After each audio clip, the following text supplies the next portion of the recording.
Pelajar IPT anak Sabah, jangan terlepas mohon 4 beasiswa dan inisiatif pendidikan ni. Saya video ni cepat, kami tunjukkan cara mohon. Yang pertama, beasiswa Kerajaan Negeri Sabah untuk pelajar cemerlang. Ini termasuk anugerah beasiswa TYT Sabah untuk pelajar degree, beasiswa cemerlang untuk pelajar degree, beasiswa perdana untuk pelajar degree, diploma dan masters. Yang kedua, zakat dan fitrah MUIS. Pelajar boleh mohon allowance khas, tambang flight dan yuran pendaftaran serta derma siswa untuk program sijil, asasi, diploma atau degree full time bagi kursus pengajian Islam sahaja. Take note yang permohonan buka start 1 September hingga 30 November 2026. Yang ketiga, Baitul Mal Sabah. Ini terbuka untuk pelajar IPT dan IPTS full time dari peringkat sijil hingga ke degree dengan pendapatan kasar isi rumah bawah 3K. Pastikan anda sediakan semua dokumen ni, pause untuk tengok lama sikit.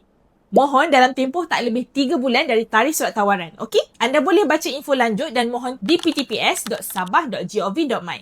Selain tu, anda pun boleh mohon sumbangan budi one-off untuk pendaftaran IPT di budi.sabah.gov.my, subsidi tiket fly subfly melalui data KPT dan KPM serta inisiatif Ihsan Komputer Baik untuk pelajar IPT Bumi Putra Sabah dalam golongan ikasih. Mohon di baik.sabah.gov.my.